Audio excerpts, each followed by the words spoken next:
इस आदमी के बारे में पता लगाया तो पता चला इसके एक हाथ नहीं, एक कान नहीं, एक पैर नहीं, एक आंख नहीं, 80 घाव है इसके। कितने घाव है? फिर भी लड़ने के लिए आ रहा है। तो डाकी है, तुम्हें इसने धोतियां खुलवा ली। इस मेहंदी ख्वाजा का, मेहंदी ख्वाजा सुल्तान मिर्जा का तो वीडियो है। तो कई बार क्या सवाल ये भी पूछ लिया जाता है कि उड़ना राजकुमार पृथ्वीराज मेवाड़ के कौन से राणा का भाई था? है ना, उल्टा कर दिया उसने। अपने वहां पढ़ रहे रैमल का बेटा था, रैमल का बेटा था, फिर अपने दिमाग में वो किसका भाई है वो वाला दिमाग में आई नहीं पता। तो याद रखना ये सारे भाई हैं, सांगा, जयमल, पृथ्वीराज, ये सारे के सारे क्या है भाई?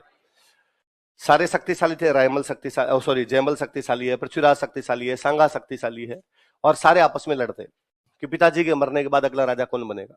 यानी रैमल जी ने बुला के कहा कि अरे मेरे आंखों के सामने तो ये बात मत किया करो, तुम मेरे सामने बात करते हो पापा मरते कौन राजा बनेगा। इसका मतलब तुम यूं बेटे बेटे अंगुलियां घिस रहे हो कि कब बूढ़ा मरे और कब अपना नंबर आए, और बन जाना यार, एक तो कोई राजा बनेगा। पर इनकी लड़ाई आपस में समाप्त नहीं होती। तो इनके एक अंकल थे, अंकल का नाम था सारंग देव। क्या नाम था? एक दिन अंकल ने इनको कहा कि चित्तौड़ के किले के पास में एक माता जी का मंदिर है, उस माता जी के मंदिर में एक बूढ़ी महिला जो पूजा अर्चना करती है माता जी की, वो भविष्य देखती है, अपने उनके पास चले भविष्य दिखा के। तीनों राजकुमार पृथ्वीराज, जयमल, सांगा अपने अंकल सारंग देव के साथ उन बूढ़ी महिला के पास पहुंचे और उनको कहा कि हमारा भविष्य देख के बताओ कि हम में से अगला राजा कौन बनेगा। बूढ़ी महिला समझदार थी, उसने कहा क्या करोगे? मैं यदि बता दूंगी कि फलाना बनेगा तो बाकी वाले भाई उसके खिलाफ हो जाएंगे और भाइयों भाइयों में आपस में गांठ पड़ जाएगी। अभी तुम्हारे पिता के मरने के बाद एक को राजा बनना है, विधि को कोई टाल नहीं सकता, जो होगा बाद में देखा जाएगा, अभी से पूछ के और आगे के जीवन क्यों बर्बाद किया जाए। पृथ्वीराज बड़ा गुस्सेल था। पृथ्वीराज ने तलवार बाहर निकली, बताती कि नहीं बताती? फिलोसफी झाड़ रही है, वरना तेरा भविष्य यही बर्बाद करूंगा। बूढ़ी महिला, तलवार से सबको डर लगे भाई, अपने को तलवार लगा दे जो कहे वो बात माननी पड़े। बूढ़ी महिला को भविष्य तो बताना ही था। उसने पृथ्वीराज कहा तू तो नहीं बनेगा। पृथ्वीराज ने कहा छोड़, ये दो जयमल सांगा खड़े, इनमें से कौन बनेगा? उसने कहा सांगा बनेगा। और जैसे कहा सांगा बनेगा, पृथ्वीराज और जयमल भाई सांगा पे टूट के बड़े साइड में लिया सांगा, सांगा को कूटना शुरू किया, सांगा की आंख फोड़ दी। पर सारंग देव जी, वो जो बूढ़ी महिला थे, वो बीच बचाव किया, सांगा को वहां से कहा निकल, जैसे तैसे करके निकल। कुल मिला के कहने की बात है कि सांगा का अपने भाइयों से क्या चल रहा था, विवाद। सांगा वहां से निकलता है, अपने राजसमंद में एक जगह पड़ती है, उस जगह का नाम है सेवंत्री। क्या नाम है? सेवंत्री नाम की जगह। सांगा भागता हुआ इधर आता है। सेवंत्री में एक मारवाड़ का तीर्थ यात्री रुका हुआ था, उस तीर्थ यात्री का नाम था बिदा जेतमालोत। क्या नाम था? मारवाड़ का एक तीर्थ यात्री, उस तीर्थ यात्री का नाम क्या? बिदा जेतमालोत। ये वहां पे रुका हुआ था। सांगा भाग के उस मंदिर में पहुंचा। ये मंदिर में रुके हुए थे, रूपनारायण जी भगवान का मंदिर था, वहां पे रुके हुए थे। आया और उन्होंने देखा कि एक राजकुमार भागा हुआ है, खून में लथपथ है, घोड़ा भागता हुआ है। उन्होंने पूछा कौन हो, क्या हो? बताया भाई मैं रैमल का बेटा सांगा हूँ। क्या बात हुई? मेरे भाई मेरे पीछे पड़े में इस प्रकार। तो उनका देख यहाँ तो छुपेगा तो तेरे को ढूंढ लेंगे, तो एक काम कर यहाँ से आगे निकल। तो उसने कहा भाई मेरा तो घोड़ा ही जवाब देगा, आगे निकलेंगे कैसे? घोड़ा हमारे वाला ले जा, निकल यार तू यहाँ से, और हम देखेंगे, बाकी तेरे को हम बचाएंगे। तो सांगा को उन बिदा जेतमालोत ने वहां से निकाल दिया। पृथ्वीराज जयमल जब आए, उन्होंने देखा सांगा का घोड़ा वहां पर खड़ा, तो उन्होंने पूछा भाई ये घोड़ा कहाँ से है? तो उन्होंने कहा यार हमें नहीं पता कहाँ से आया, पर वो समझ गए पृथ्वीराज जयमल के इन लोगों ने भगाया। बिदा जेतमालो सांगा को बचाने के लिए लड़ता है उनसे, ताकि सांगा को टाइम मिले, सांगा यहाँ से निकल जाए। बिदा जेतमालो तो उस लड़ाई में लड़ता हुआ मारा जाता है, लेकिन उसने पृथ्वीराज और जयमल को वहीं पे रोक लिया था। कहते कालांतर में सांगा जब राजा बनता है तो बाद में बिदा जेतमालो के परिवार वालों को बुला के मेवाड़ के अंदर बहुत सम्मान देता है, और सांगा कहता है कि मैं राजा इसीलिए बन पाया क्योंकि मेरे किसने बचा लिया था? जेतमाल दल जूंजियान करवाड़ा कटे, सांगो भोगे चित्रकूट सिर बिदा सटे। सांगो भोगे चित्रकूट, चित्रकूट मतलब चित्तौड़, चित्रकूट मतलब भोगना, मतलब राज करना, भोगना मतलब सांगो भोगे चित्रकूट। सांगा कहां पर राज कर रहा है? चित्तौड़। सिर बिदा सटे, अट्टे सट्टे अदला बदली, राजस्थानी का वर्ड होता है आटो साटो, आटो साटो मतलब अदला बदली। सिर बिदा सटे, बिदा के सिर के बदले में सांगा को चित्तौड़ का राज मिला। उस दिन बिदा अपना सर नहीं कटवाता तो सांगा राजा बने, वो वही मार देते उस दिन। अब इतने में सांगा वहां श्रीनगर में बैठा हुआ है। इतने में समाचार मिलते हैं कि जयमल सोलंकियों के खिलाफ लड़ता हुआ मारा गया। इतने में समाचार मिलते हैं कि पृथ्वीराज को जगमाल देवड़ा ने जहर देके मार दिया। सांगा खिलाफ, सांगा के दो भाई थे, एक भाई कौन है? जयमल, एक कौन है? ये दोनों मर गए। रायमल जी अभी तक जिंदा है, रायमल जी राजा है। पर सांगा को पता चला दो भाई मेरे खिलाफ थे, उन दोनों की मृत्यु हो गई। तो सांगा वापस मेवाड़ जाता है। रायमल जी को पता था अब अपना योग्य बेटा कौन सा है? सांगा। तो रायमल जी ने भी राजा किसको घोषित कर दिया? सांगा। देखो देखिए थोड़ी चीजों को, दो युद्ध है। कौन कौन से दो युद्ध है बताओ? खातोली का युद्ध और बाड़ी। इसमें भी दूसरा देखिए, कहां का युद्ध है? बाड़ी। बाड़ी कहां पड़ता है? धौलपुर। कहां पे? सिकंदर लोदी ने 1504 में आगरा की स्थापना की थी। किसकी स्थापना की थी? आगरा। और 1506 में इसको अपनी वो राजधानी बना लेते हैं। तो सिकंदर लोदी की राजधानी कौन सी है? आगरा। तो इब्राहिम लोदी की भी राजधानी कौन सी है? आगरा। मतलब लोदियों की राजधानी कौन सी है? आगरा। लोदियों से पहले मुसलमानों की राजधानी दिल्ली थी, लेकिन अब दिल्ली एक केंद्र है, लेकिन एक केंद्र और स्टैब्लिश कर लिया गया। वो केंद्र कौन सा है? आगरा। तो आगरा उनकी मुख्य राजधानी है। आप में से धौलपुर का कौन? आप धौलपुर के। तो बाड़ी बाड़ी वाले इस इलाके के आसपास का कौन है? आप जैसे बाड़ी से है ना, तो इस आपके बाड़ी से आगरा कितना पड़ता है? 90 किलोमीटर, 100 किलोमीटर के अंदर अंदर है। 95 मान लो, 100 मान लो, मैं कहता हूँ 100 किलोमीटर मान लीजिए। आप इमेजिन कीजिए इस बात को, यार सोच के देखिए कभी। मैं रोमांचित होता हूं इसको सुन के, देख के, कि यार लोदियों की राजधानी थी आगरा, उसके 100 किलोमीटर अंदर जाके संगा कूट के आ गया उनको। चित्तौड़गढ़ के कितने लोग बैठे हैं यहां पे जो चित्तौड़ के आसपास के हो? कभी धौलपुर गए हो? किसी मेवाड़ी ने अपनी जिंदगी में आज भी धौलपुर नहीं देखा। सांगा आज के 500 साल पहले लड़ने के लिए धौलपुर चला गया। कितना साम्राज्यवादी, कितना बड़ा राजा है वो। और लोदियों की क्या औकात है इससे पता चलती है। भारत के सुल्तान थे। कहां भारत के रहे? आगरा के आसपास के 100 किलोमीटर में नहीं चल रही, वहां कुट्टा मारी है। और जब जी में आया तब अगले के, और वापस के इधर तू आगे नहीं आएगा, मैं आ रहा हूं उधर। तो बाड़ी जाके जीत के है वो आदमी। मुझे लगता है यार आज भी किसी मेवाड़ी को कहा जाए कि यार पूर्वी राजस्थान देखा है, तो उसका उधर कोई रूट ही नहीं। भाई हम किन क्षेत्रों के अंदर आते जाते हैं, रिश्तेदारियां होती है उधर जाते हैं, या कोई पढ़ाई लिखाई के लिए जाते हैं, इनमें आपस में कोई सेम बात। धौलपुर वाला इधर नहीं आएगा, मेवाड़ की तरफ नहीं आएगा, उधर नहीं जाएगा, क्योंकि जिधर जिनका व्यापार वाणिज्य, पढ़ाई लिखाई, रिश्तेदारियां होती है, उसी क्षेत्र में लोग जाते हैं। इन क्षेत्रों का आपस में इतना कोई आदान प्रदान नहीं रहा। तो संगा लड़ने गया है, युद्ध करने गया है। आगरा के ठीक नीचे, उनकी नाक के ठीक नीचे उनको मार मार के आता है। तो इब्राहिम लोदी को 2 युद्धों में रहता है। वो कौन कौन से? खातोली और तो इब्राहिम लोदी उसके बाद नहीं है। इब्राहिम लोदी को पता चल गया कि तुमसे ना हो पाएगा, उसने मरने दो अपने। देखो, कुंभा से जो लड़ रहा था वो था महमूद खिलजी फर्स्ट, और जो सांगा से लड़ रहा है वो कौन है? महमूद खिलजी सेकंड। इस महमूद खिलजी फर्स्ट से महमूद खिलजी सेकंड के बीच में मालवा में जितने राजा बने वो बड़े कमजोर राजा थे। जब राजा कमजोर होते हैं तो मंत्री पावरफुल हो जाते हैं। जब राजा शक्तिशाली होता है तो मंत्री कमजोर होते हैं। जब राजा कमजोर होता है तो मंत्री क्या हो जाते हैं? शक्तिशाली हो जाते हैं। मोदी जी मजबूत है, इसलिए अपने को पता ही नहीं प्रधानमंत्री मंत्री कौन कौन है। अभी थोड़े दिन पहले एक मंत्री का स्टेटमेंट आया, शांतनु ठाकुर। कौन मंत्री? शांतनु ठाकुर का स्टेटमेंट आया कि हम जल्दी ही देश के अंदर CAA लागू करेंगे। क्या लागू करेंगे? लोगों का बाकी छोड़ो, क्या लागू करेंगे कि नहीं करेंगे। आज पता चला कि शांतनु ठाकुर नाम का भी मंत्री है। इतने दिन हमने तो ध्यान ही नहीं दिया था इस नाम का भी कोई मंत्री बना हुआ है क्या। जबकि मनमोहन सिंह जी वाली गवर्नमेंट थी, उसमें मंत्रियों को सब जानते थे, क्योंकि मंत्री पावरफुल हो रखे थे। मंत्री क्या हो रखे थे? तो देश में इंदिरा गांधी, जवाहरलाल नेहरू, नरेंद्र मोदी, ये ऐसे प्रधानमंत्री हुए जो इतने सर्वोच्च बन गए कि उनके नीचे वाले मंत्रियों को ज्यादा कोई जानते। और जब प्रधानमंत्री ठीक ठाक रहे तो उस समय मंत्रियों को भी लोग ज्यादा जानते थे। तो वो का वो सेम। राजा पावरफुल है तो मंत्री क्या होंगे? कमजोर। राजा कमजोर है तो मंत्री क्या हो जाएंगे? पावरफुल। तो महमूद खिलजी फर्स्ट से लेके महमूद खिलजी सेकंड के बीच में जो राजा थे वो बड़े कमजोर हुए, तो प्रधानमंत्री बहुत पावरफुल हो गया। और उन दिनों यहाँ का एक प्रधानमंत्री था, उसका नाम था मेदिनी राय। क्या नाम था? क्या नाम था उसका? मेदिनी राय। आपका वही मालवा में एक जगह पड़ती है चंदेरी। कौन सी जगह पड़ती है? चंदेरी का रहने वाला था। कहां का रहने वाला था? चंदेरी का रहने वाला एक बंदा है, बंदे का नाम क्या है? मेदिनी राय। ये मालवा का क्या बना हुआ है? प्रधानमंत्री। महमूद खिलजी फर्स्ट से लेके महमूद खिलजी सेकंड के बीच जितने राजा बने उनको बनाने वाला कौन था? अब ये जब बनाता तो हटा भी देता। तो एक दिन एक को बनाता, 5-7 महीने वो रहा, फिर उसको लगा कि मेरी बात नहीं मानता, हटाया, उसके बेटे को बना दिया। फिर लगा बेटा ये बात नहीं मान रहा, तो पहले वाले का कोई जो पहले वाले से पहले बना था उसके भतीजे को बना दिया। ये कठपुतलियों की तरह नचाता था, कभी इसको उतारता कभी उसको बनाता। इवन महमूद खिलजी सेकंड को भी यदि कोई राजा बना रहा था तो कौन बना रहा था? मेदिनी राय, जो कहां का है? महमूद खिलजी सेकंड बन गया, पर वो खुद बना तो मेदिनी राय की सहायता से था, पर वो शक्तिशाली था, मजबूत था, तो उसने बाद में मेदिनी राय की बातें मानने से मना कर दिया। तो मेदिनी राय के और महमूद खिलजी के बीच में टसल चलने लग गई। तो इसको मेदिनी राय को डर लगा, इसको लगा कि यार मालवा की राजधानी थी तब मांडू। कौन सी राजधानी थी? प्रधानमंत्री राजधानी में रहेगा। इसको लगा यदि राजधानी में रहे ना तब तो अपना पंगा हो जाएगा। तो ये भाग के चंदेरी आ गया।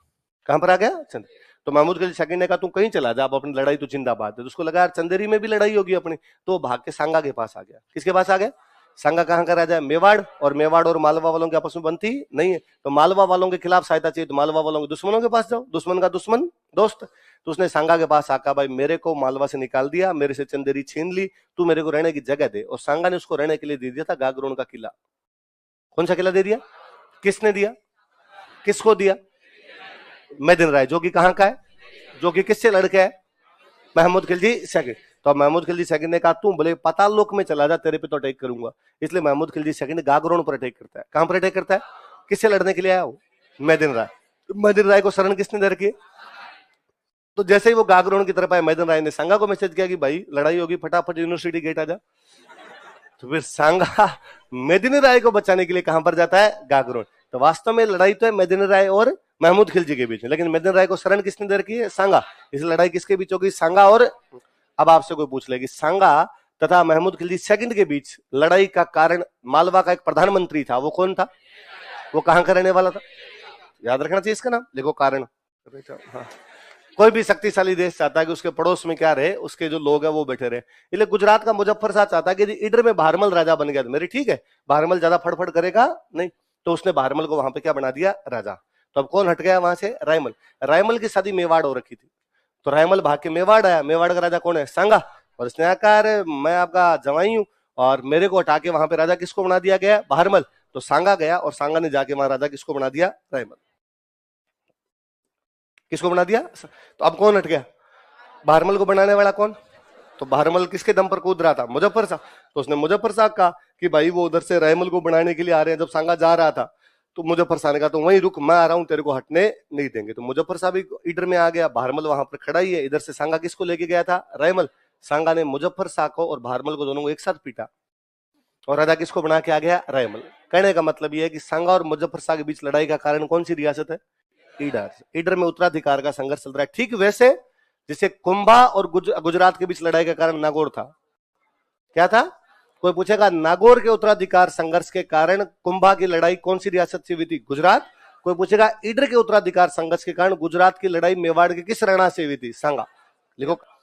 सांगा ने कहा ज्यादा आपने टाइम लगाना है नहीं, बार बार कब युद्ध करते फिरेंगे। ये लो भाई 4 साल 4 लड़ाई, तुम तीनों हार गए, इधर मत रहना रे। और उसके बाद ये तीनों इधर वापस आए। अब वापस देखिए आप, इब्राहिम लोदी यदि सांगा से हार के जा रहा है लगातार 2 युद्धों में, सांगा यदि आगरा के पास में जाके हरा रहा है, तो इब्राहिम लोदी कमजोर है या मजबूत है? कमजोर।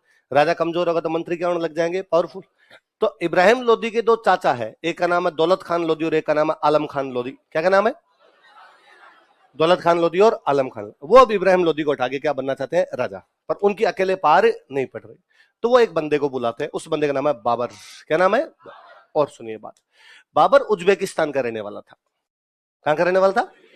उज्बेकिस्तान नाम सुना है? रूस से टूट के जो एक देश बना उज्बेकिस्तान, वहां का एक शहर है, उस शहर का नाम है समरकंद। क्या नाम है? समरकंद का रहने वाला कौन था? बाबर।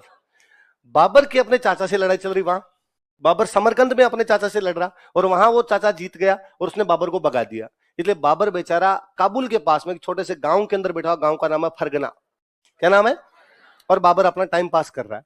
अब बाबर चाहता है समरकंद का राजा बन जाए, इसलिए बाबर समरकंद की तरफ अटैक करता है, लेकिन चाचा उसको मार पीट के वापस भगा देता है। इसलिए बाबर को लगा अपने तो खाने पीने के लाले पड़ गए, अपने तो भूखे मरेंगे, काबुल में कुछ था नहीं, पहाड़ियों का देश था। तो बाबर ने भारत की तरफ अटैक करने शुरू किए, पंजाब पर अटैक किए। कहां पर अटैक किए? पंजाब वाली, ये दिल्ली पंजाब, दिल्ली हरियाणा पंजाब वाली ये जो जमीन है, ये इब्राहिम लोदी के आए। लोदी कमजोर है, लोदी कमजोर है, तो बाबर के जब जी में तब पंजाब को लूट के चला जाए। उसने पंजाब पर 4 अटैक किए। कितने अटैक किए? जब इधर बाबर पंजाब, अब वो ज्यादा नहीं करता, बापड़ा भाग के आता उधर से, लूट मार करता, वापस भाग जाता, अपना भाग के आता, लूट मार करता, वापस भाग जाता, लड़ाई वड़ाई नहीं की उसने कोई इधर ज्यादा कोई। ये बात दौलत खान लोदी आलम खान लोदी को पता चली, तो दौलत खान लोदी आलम खान लोदी जो कि इब्राहिम लोदी के चाचा लगते हैं, बाबर के पास गए और उन्होंने जाकर क्या रे बाबर, क्या छोटी चिंदी चोरियां करता रहता है, आता है पंजाब में झपट्टा मारता है, वापस भाग जाता है, झपट्टा मारता है। उसने कहा यार खाने पीने के लाले पड़े हुए, जैसे तैसे टाइम पास कर रहा हूं, कहीं आगे गया उधर इब्राहिम लोदी ने सल्टा दिया तो उसने कहा चिंता मत कर, इब्राहिम लोदी बड़ा कमजोर हो रखा है, और तू तो इब्राहिम लोदी पर अटैक कर और दिल्ली आगरा फतेह कर तू अपने।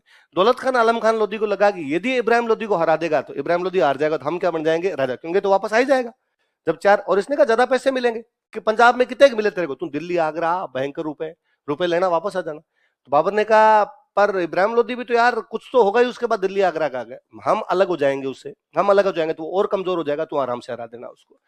तो भाई इधर से बाबर काबुल से रवाना होता है, काबुल से रवाना होता है, पाकिस्तान पूरा क्रॉस करता है, पाकिस्तान पूरा क्रॉस के इंडिया वाले पंजाब में घुसता है। इब्राहिम लोदी अब तक अपने आगरा दिल्ली में चुपचाप ही बैठा हुआ है। वो जब पंजाब घुसा तब इब्राहिम लोदी के बाकी मंत्रियों ने कहा कि सुल्तान वो पंजाब क्रॉस कर गया, पंजाब क्रॉस करने का मतलब हरियाणा बीच में आगे दिल्ली है और तुम चुपचाप बैठे हो। इसलिए बेचारा इब्राहिम लोदी दिल्ली से बाहर निकलता है, उधर वो पंजाब से आगे आता है, दिल्ली पंजाब के बीच में हरियाणा। क्या आएगा? पानीपत का पहला युद्ध। कौन सा युद्ध? किस किस के बीच? बाबर और इब्राहिम लोदी। 1526 कब हो रहा है? और बाबर इब्राहिम लोदी को हरा के दिल्ली आगरा पे क्या कर लेता है? कब्जा। दौलत खान लोदी, आलम खान लोदी को लगाता है ये दिल्ली आगरा का रुपए लेके वापस चला जाएगा, वापस गया नहीं, यहीं रह गया। उसने कहा नहीं जा रहा, और इतने रुपए मिले उसको, इतने रुपए मिले दिल्ली आगरा से कि उसने काबुल में हर एक आदमी को एक एक चांदी का सिक्का भेजा, कि सबको एक एक चांदी का सिक्का दिया। उसने अपनी डायरी में लिखा अब हमें काबुल की गरीबी फिर नहीं चाहिए, नो मोर पॉवर्टी।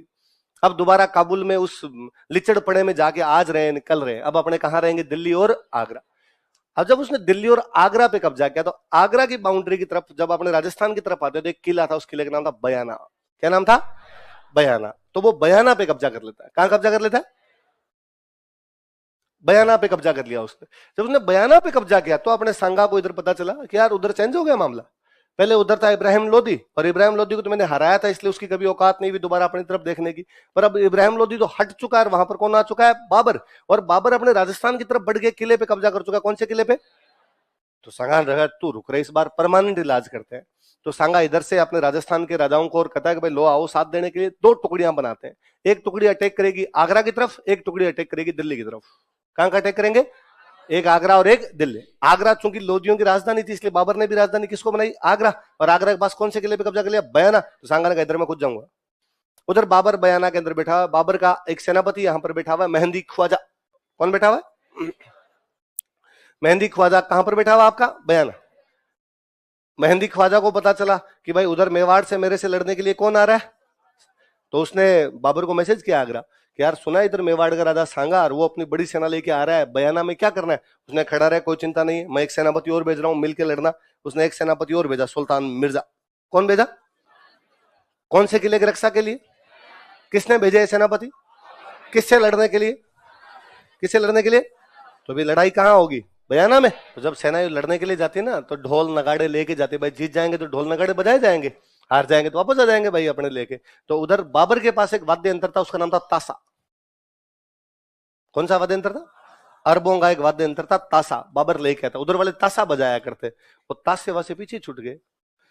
तो कोई पूछेगा कि बयाना युद्ध के बाद सांगा मुगलों का कौन सा वाद्य यंत्र छीन लेता है, या कोई पूछेगा भारत में तासा कौन से युद्ध के बाद लोकप्रिय हुआ था, या कौन से युद्ध के बाद भारत के अंदर आया था? बयाना के युद्ध। अच्छा बयाना, बयाना के बताओ कौन है बयाना के आसपास के आप में से? बयाना कितना पड़ता है आपके आगरा से, कितना दूर लगभग?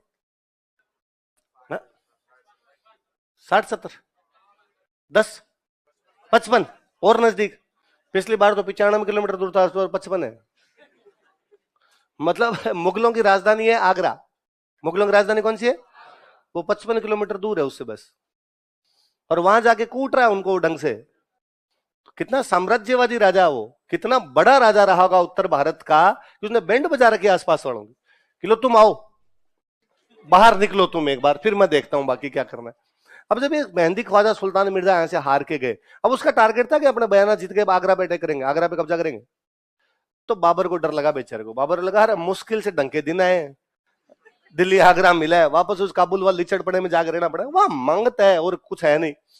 अफगानिस्तान में अब भी कुछ नहीं है तो है ना, इसीलिए वो लड़ाइयां है जी। गांव में कहते हैं लड़ाई टोटा की हुआ है, गरीबी की लड़ाई होती है, जब कुछ ही नहीं होता है ना तो आपस के अंदर लड़ते हो, तो वहां टोटा ही है, कुछ है नहीं वहां पे, तो वहां लड़ाइयां है। तो भाई इधर से बाबर ने कहा कि, और खनिज वनीज होते भी हैं तो वो लड़ाइयों वड़ाइयों के अंदर उनके कहां जाते हैं कहां नहीं जाते उनको खुद वो नहीं समझ में आ रहा। तो अभी तक भी अफगानिस्तान को देख के लगता है ना ऐसे कोई 500 साल पहले जी रहे हो। अभी तक ये आदमी तलवार लेके लड़ रहा है, फोटो आती है उनकी कि साइकिल पे जा रहा है, आगे लोटा लटका रखा है, पीछे बंदूक है। लोटा लेके जाते हैं तब बंदूक लेके जाते हैं साथ में। तो मध्यकालीन समाज ये दूर दूर का कोई नाम तो उनके बाद वैसी खबरें आती है कि गांव में गए, जो तालिबानी थे वो गांव के अंदर कमांडर घुसे वहां पर, गांव में कहा भाई रोटी सब्जी बनाई जाए, गांव वालों ने बनाई, सब्जी में नमक कम था, किसने बनाई? उस महिला को सामने लगे, किसने बनाई? कोड़े मार मार के मार दी जाए। अभी तक भी जब ये सजाएं हैं तो समाज कितना पीछे चल रहा होगा। तो ये इसी वजह से तो है कि वो सभ्यता ढंग से डेवलप ही नहीं हो पाई। खाने पीने के टोटे पड़े रहे, इसलिए पहाड़ियों में पड़े रहे, इधर उधर आपस में कबीले लड़ते रहे, ढंग से जो सभ्यता का विकास होना था वो हो ही नहीं पाया वहां पर। तो ये बाबर को और लगा गया, और वापस लिचड़ पड़े में तो आज जाया जाए निकल जाया जाए, इससे अच्छा अपने जाके लड़ ले, क्या पता लड़ाई में फिर भी एक चांस होता है कि अपने जीत ही सकते हैं। फिर बाबर बेचारा आगरा छोड़ के बाहर की तरफ आता है, इधर ये बयाना से आगे बढ़ते हैं, उधर वो आगरा से आता है, बीच में एक जगह पड़ती है खानवा। इधर बाबर आ गया आगरा से, इधर ये है, महीने भर का टाइम था बीच के अंदर। तो पहले अपने राजा यूं था कि लड़ाइयों की तैयारी करके लड़ाई करते, अपनी सेना इधर लगाते, वो अपनी सेना उधर लगाते। तो बाबर अपनी सेना वेना लगा रहा, बाबर थोड़ा ऊंचाई की तरफ था, ये थोड़े नीचे की तरफ थे उधर, तो बाबर की लोकेशन बहुत अच्छी थी। बाबर के जो सैनिक खान बयाना में घायल हो गए थे, उसने इलाज वगैरह करवाया, लड़ाई की तैयारियां की, दुश्मन का पता लगाया, कितने सैनिक है कितने नहीं, अपने कौन लड़ेंगे, कैसे लड़ेंगे, कहाँ कौन खड़ा होगा, सब अपना डिस्कस किया। उसके दिमाग में माइंड मैप तैयार हुआ कि ऐसे ऐसे कुछ करके अपने को लड़ना है। 17 मार्च को लड़ाई है, 16 मार्च को अपने सारे सैनिकों को इकट्ठा करता है, और सैनिकों को इकट्ठा करके कहता है कि कल अपने संगा के खिलाफ लड़ेंगे। हाउस दा जोश, सबने कहा लो सर। क्या कारण है? कारण यह था कि बाबर जब अफगानिस्तान से आया था, काबुल से आया था, तब अपने सैनिकों को कह के लाया था कि यार अभी तक तो अपने पंजाब में छोटी मोटी चोरियां करते हैं, इस बार दिल्ली आगरा जाएंगे, बड़ा माल हाथ लगेगा, रुपए लेके आएंगे। फिर वो एक लालच ये दे के लाया था कि भारत से लड़कियां उठा के लेके आएंगे। मैं कई बार पढ़ता हूं तो मुझे लगता है यार किस बात के राजा थे जिनका मुख्य टारगेट ये था कि लड़कियां उठानी है, और उनको राजाओं में और गिना जाता है कि यार राजा था। वो साफ साफ लिखते हैं कि भाई हमने ये सैनिकों को कहा क्या लड़कियां उठानी, इस चक्कर में सैनिक वहां से कबीले कबीले उठ के आ गए। अब वो यहाँ पे लड़ने के लिए हाथ, भाई हंसने वाली बात नहीं, सोचने वाली बात क्या। फिर कहते हैं कि साहब जौहर क्यों हुए, इसलिए जब टारगेट ही किसी का ये है, पर लड़ाई का टारगेट ये थोड़ी होना चाहिए। महिलाएं और बच्चे आज भी किसी भी सभ्य लड़ाई माना जाता है कि इनके ऊपर किसी प्रकार का प्रभाव पड़ना नहीं चाहिए, जो कि मध्य काल में ये प्रभाव पड़ने लग गए थे, इसलिए परंपराएं चेंज हो गई, युद्धों के तरीके पूरी तरीके से चेंज हो गए थे। तो बाबर आ तो गया, आया तब तो वो क्या कहता है रुपए मिलेंगे, लड़कियां मिलेगी, वापस आ जाएंगे, लेकिन अब वापस नहीं जा रहा। तो एक राजा होता है ना, वो तो दूसरी जगह जाके भी राज करने की कोशिश करता है। सैनिक को पता अपने को लड़ना है मरना है, यहाँ लड़े तो मरे, वहां लड़े तो मरे। तो उसे लगा मैं क्यों लड़ू, यहाँ मेरा घर है पीछे। उसे लगता है यार ये क्या क्या था, थोड़े दिन में चल लेंगे, 1 साल हो गया वापस जाने का नाम नहीं ले रहा, चिट्ठी आई है, संदेश से आते हैं, कई गाने गाने पड़ते हैं मेरे को यार। तो सैनिकों ने कहा साहब एक तो तू कह के लाया था कि अपने वापस चल लेंगे, लेकिन वापस नहीं जा रहा। फिर कोई बात नहीं, तू कह रहा अपने को माल मत्ता यहाँ पे ढंका मिल रहा है, अपने यहाँ बैठ जाएंगे। पर अगला जो युद्ध ना अपना, उसमें सामने जो लड़ने के लिए आया ना वो सांगा है। बाबर ने कहा तो कि इस आदमी ने अपनी जिंदगी में एक भी युद्ध हारा नहीं है। सांगा ने कहा क्या? बाबर ने कहा क्या फर्क पड़ता, आपने भी मुगल है। उसने कहा भले कुछ ही होंगे, अपने मुगलों को थोड़े दिन पहले बयाना वाले युद्ध में इसने धोतियां खुलवा ली। इस मेहंदी ख्वाजा और सुल्तान मिर्जा का तो वीडियो है। इनके भरोसे तू कह रहा है कल अपने जीतेंगे और कल अपने युद्ध करेंगे। और सुन, इस आदमी के बारे में पता लगाया तो पता चला इसके एक हाथ नहीं, एक कान नहीं, एक पैर नहीं, एक आंख नहीं, 80 घाव है इसके। कितने घाव है? फिर भी लड़ने के लिए आ रहा है, तो डाकी है। और इस लड़ाई में इसका कुछ नहीं जाता, इसमें तेरा घाटा। भाई ये तो पूरा कर चुका है अपना जीवन, इसको मरना है, पर तू फालतू में क्यों मर रहा है? बाबर को लगा मरा दिया। यदि किसी की सेना ही तैयार नहीं हो लड़ने के लिए तो क्या लड़ा जाए? है भाई, मैं टीचर हूं और मुझे लगता है कि मैं इतना अच्छा पढ़ाऊंगा कि बच्चों के सब इंस्पेक्टर में सिलेक्शन होंगे, आरएस में सिलेक्शन होंगे, और मैं तुम्हें आगे पढ़ा दूंगा, हमें नहीं करनी तैयारी। तो मैं क्या कर लूं यार तुम्हें पढ़ा के? मैं बोले कितना ही जोश दिलाऊं कि आरएस क्या होता है, हा क्या होता है, बता देंगे क्या होता है। तो भाई आप में भी तो होनी चाहिए ना। गांव में कहते हैं अपने कि बजायड़ा कुत्ता शिकार कौन करे, है कि किसान के पास में कुत्ता होता है, एक तो खुद ही जैसे खेत में पशु देखता है भागता है उसके पीछे, उनको भगा देता है। एक किसान करना पड़ता है शेरू जरू बिल्लू बिल्लू उठ के जा, और बिल्लू उसके बावजूद उठने का नाम नहीं लेता, बिल्लू पड़ा रहता है, मरने दे, खाने दे, खेत क्या फर्क पड़ता है। तो गाँव में कहते हैं बजायड़ा कुत्ता शिकार कौन करे। ये तो अपने मन के अंदर ही होश होनी चाहिए, तभी आप लड़ पाओगे, वरना लड़े नहीं। तो बाबर लगा सैनिक ही साथ नहीं देंगे तो अपना तो मामला ही गड़बड़ा जाएगा पूरा। तो बाबर उनको एक भाषण देता है। बाबर कहता है कि तुम्हें क्या लगता है? बाबर खुद के लिए लड़ता है। उनका लगता नहीं, दिख रहा है भाई साहब। और किसके लिए लड़ता है? बाबर क्या साम्राज्य विस्तार के लड़ता है उनका? हाँ। बाबर ने कहा ना, तुम लोगों को गलतफहमी है, बाबर ना खुद के लिए लड़ता है ना साम्राज्य विस्तार के लिए लड़ता है।